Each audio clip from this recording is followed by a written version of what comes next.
بہت سے ایسے آرٹیکل سامنے آئے ان لوگوں کے جو مثال کے طور پہ کریملن میں بعض مطلب پیوٹن سے قریب ہیں، یا ایون بعض دیگر ویسٹرن یورپین ممالک میں، جنہوں نے یہ بات کہی کہ ایک مخصوص کرسچن ریوائول کی انہوں نے بات کی. صحیح بات، بالکل ٹھیک ہے. اور انہوں نے ترکی کو توڑنے کی بھی بات کی.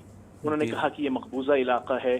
تو میرے خیال سے وہ جو ایک ایسکیٹولوجیکل پہلو ہے اس کو ہمیں شاید نظر انداز نہیں کرنا چاہیے. جی بہت اچھی بات کی آپ نے. دیکھیں پہلی بات تو یہ ہے کہ وہ ترکی یوگوسلاویہ اور روس تو آرتھوڈاکس چرچ کے ہیڈ ہیں، اور آرتھوڈاکس چرچ کی بالکل وہی خواہش ہے کہ جو کبھی یروشلم واپس لینے کی تھی کہ قسطنطنیہ جو ہے وہ استنبول جو ہے اس کو واپس لیا جائے، اور وہاں پر باقاعدہ اس کے اوپر کمپین بھی ہوتی ہے، چلتی ہے. کیا مجھے یہ بتائیے گا کہ یہ جو ابھی جب آیا صوفیہ میں دوبارہ نماز پڑھی گئی، اس کو مسجد بنایا گیا، اور یہ پبلک سینٹیمنٹ جو ہیں وہ ترکی کے روس کے خلاف، ترکی کے عوام کے، کیونکہ میں تو پرانا جب سے بھی ترکی آنا جانا شروع ہوا ہے، روس کے خلاف جو ہے ان کی جو ہے ایک عام سپاہی کی بھی، ایک عام آدمی کی بھی بہت زیادہ جسے کہتے ہیں فیلنگز تھیں. تو کیا اس وقت جو ترکی کے اندر روس کے خلاف فیلنگز ہیں عوام کی؟ دیکھیں ترکی جو ہے وہ کافی پولرائزڈ معاشرہ ہے.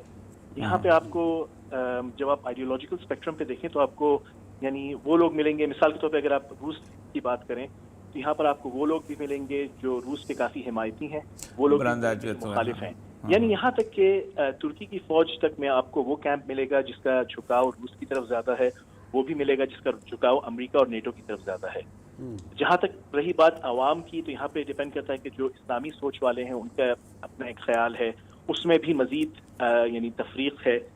بعض لوگ یہ سمجھ رہے ہیں کہ مثال کے طور پہ روس شاید وہ اس کا کردار ہوگا کہ وہ ایک پہلے مرحلے میں مسلمانوں کے ساتھ ہوگا اور اس کے بعد آگے جا کے تفرقہ ہو جائے گا اور مسلمانوں کی پھر ان سے لڑائی ہوگی. مختلف خیالات پائے جاتے ہیں. وہ حدیث جو پرانی کہ پہلے ایک دفعہ اب مشہور حدیث تو ترکی میں لوگوں سے ابھی پچھلے دنوں گیا تھا، یہی تھا کہ پہلے ہم ساتھ مل کے جنگ کریں گے، پھر اس کے بعد ہمیں دھوکہ دے دیں گے. یہ بہت کامن تھی بات. جی آپ پہلے تو یہ بتائیے گا کہ اس آج 7-8 روز گزر چکے ہیں، ان حالات کے اندر جو بیانات سامنے آ رہے ہیں پریزیڈنٹ اردوان کے بھی، اور جو مطالبہ یوکرینی صدر کر رہے ہیں ترکی سے کہ ایسے بلاکٹ کیا جائے اور ہتھیار دیے جائیں، تو اس تمام تر نازک صورتحال کے اندر ترکی نے کس طریقے سے ڈپلومیٹکلی بیہیو کیا ہے؟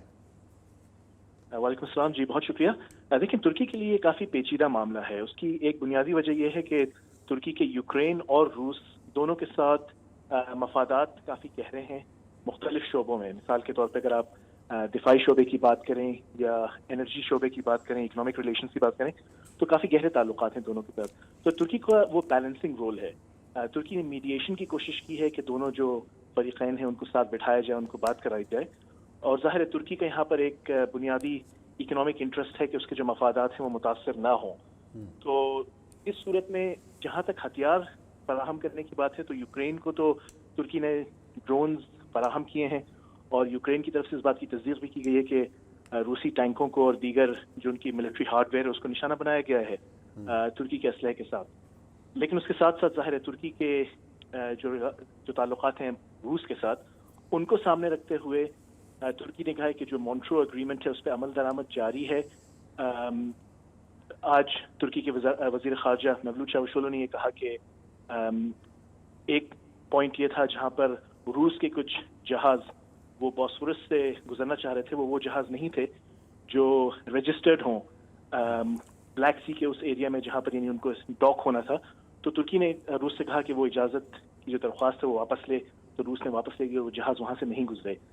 تو ایک کافی مشکل بیلنسنگ ایکٹ ہے ترکی کے لیے. اچھا یہ مجھے بتائیے گا کہ صورتحال ظاہر بات آپ کی 1901 کی فرسٹ ورلڈ وار میں بھی یہی صورتحال تھی، جو خلافت عثمانیہ میں وہ لوگ بالکل الوف رہے تھے، لیکن جیسے ہی وہ اپنا اتحادی فوجیں جیتیں تو ان کا رخ جو ہے وہ اپنا اس کے خلافت عثمانیہ کی طرف ہو گیا. ابھی بھی صورتحال یہ ہے کہ ترکی نیٹو کا رکن ہے، اور نیٹو اس الزام سب سے بڑا یہ ہے کہ 17 ملک تھے نیٹو کے 1991 میں، اور پھر اس کا وعدہ یہ کیا گیا تھا کہ ہم آگے نہیں بڑھیں گے، اور آج ان کے 30 کی تعداد ہو گئی ہے. اور یوکرین جو ہے دیٹ واز دا لاسٹ جس کے بارے میں روس نے کہا تھا کہ اب نو مور والی صورتحال ہے. اب مجھے بتائیے کہ نیٹو کا رکن ہونے کے ساتھ ساتھ اور باقی یورپین یونین کی، کیونکہ ظاہر بات ہے ترکی یورپین یونین سے علیحدہ بھی ہے اور یورپین یونین نے اس کو ملک ایکسیپٹ نہیں کیا، تو یہ اتنی مشکل میں ترکی جو ہے یہ کیسے اپنے آپ کو نبھا رہا ہے؟ ہاں جی بالکل. ترکی نیٹو کے اہم ترین جو ارکان ہیں ان میں شامل ہے. لیکن جب بھی اس طرح کے واقعات ہوتے ہیں, کسی قسم کی اسکلیشن ہوتی ہے, تو ہم اکثر یہ دیکھتے ہیں کہ ایک طرف سے توقع کی جا رہی ہے کہ ایک رولز بیسڈ انٹرنیشنل سسٹم ہوگا, شاید ریئلسٹ تقاضوں کے تحت ریاستیں چل رہی ہوں گی, لیکن دوسری طرف ہے کہ ایک کافی گہرا مذہبی نظریاتی پہلو بھی سامنے آ جاتا ہے, خاص کر یورپ کی طرف سے بھی. ایک طرف دعوے ہو رہے ہوتے ہیں کہ وہ ایک پیورلی پریگمیٹک انٹرسٹ کے تحت چل رہے ہیں, لیکن جو بیانات سامنے آئے ہیں بعض, ان میں واضح ہو گیا کہ وہ کرسچنڈم کی بھی باتیں کر رہے ہیں اور اپنی ان ویلیوز کی بھی بات کر رہے ہیں. تو وہاں پر ترکی میں باوجود اس کے کہ ترکی کانسٹیٹیوشنلی ایک سیکولر ریاست ہے, یعنی یہ خلافت عثمانیہ والا معاملہ اس وقت نہیں ہے, لیکن اس کے باوجود ایک بائس ایٹیٹیوڈ یورپ کی طرف سے, مغرب کی طرف سے دیکھنے کو ملتا ہے.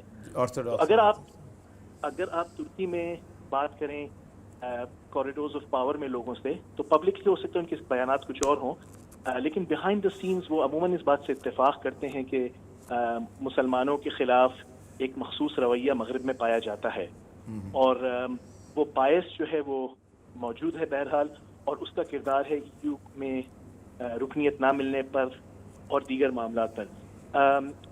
اس کے علاوہ جی بہت اچھی بات کی آپ نے. دیکھیں پہلی بات تو یہ ہے کہ وہ ترکی, یوگوسلاویہ اور روس تو آرتھوڈاکس چرچ کے ہیڈ ہیں, اور آرتھوڈاکس چرچ کی بالکل وہی خواہش ہے کہ جو کبھی یروشلم واپس لینے کی تھی کہ قسطنطنیہ جو ہے وہ استنبول جو ہے اس کو واپس لیا جائے, اور وہاں پر باقاعدہ اس کے اوپر کمپین بھی ہوتی ہے, چلتی ہے.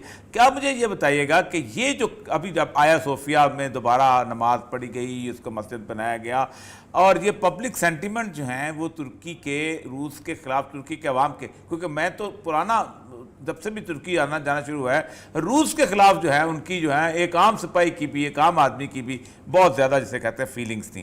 تو کیا اس وقت جو ترکی کے اندر روس کے خلاف فیلنگز ہیں عوام کی؟ دیکھیں ترکی جو ہے وہ کافی پولرائزڈ معاشرہ ہے. یہاں پہ آپ کو جب آپ آئیڈیولوجیکل اسپیکٹرم پہ دیکھیں تو آپ کو یعنی وہ لوگ ملیں گے, مثال کے طور پہ اگر آپ روس کی بات کریں تو یہاں پر آپ کو وہ لوگ بھی ملیں گے جو روس کے کافی حمایتی ہیں, وہ لوگ مخالف ہیں.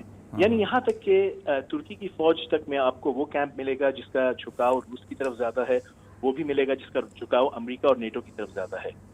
جہاں تک رہی بات عوام کی, تو یہاں پہ ڈیپینڈ کرتا ہے کہ جو اسلامی سوچ والے ہیں ان کا اپنا ایک خیال ہے, اس میں بھی مزید یعنی تفریق ہے. بعض لوگ یہ سمجھ رہے ہیں کہ مثال کے طور پہ روس شاید وہ اس کا کردار ہوگا کہ وہ ایک پہلے مرحلے میں مسلمانوں کے ساتھ ہوگا اور اس کے بعد آگے جا کے تفرقہ ہو جائے گا اور مسلمانوں کی پھر ان سے لڑائی ہوگی. مختلف خیالات پائے جاتے ہیں. وہ حدیث جو پرانی کہ پہلے ایک دفعہ اب مشہور حدیث تو ترکی میں لوگوں سے ابھی پچھلے دنوں گیا تھا, یہی تھا کہ پہلے ہم ساتھ مل کے جنگ کریں گے, پھر اس کے بعد ہمیں دھوکہ دے دیں گے. یہ بہت کامن تھی بات. جی چلیں جی, بہت شکریہ حسن, آپ نے بڑی تفصیل سے صورتحال کا احاطہ کیا.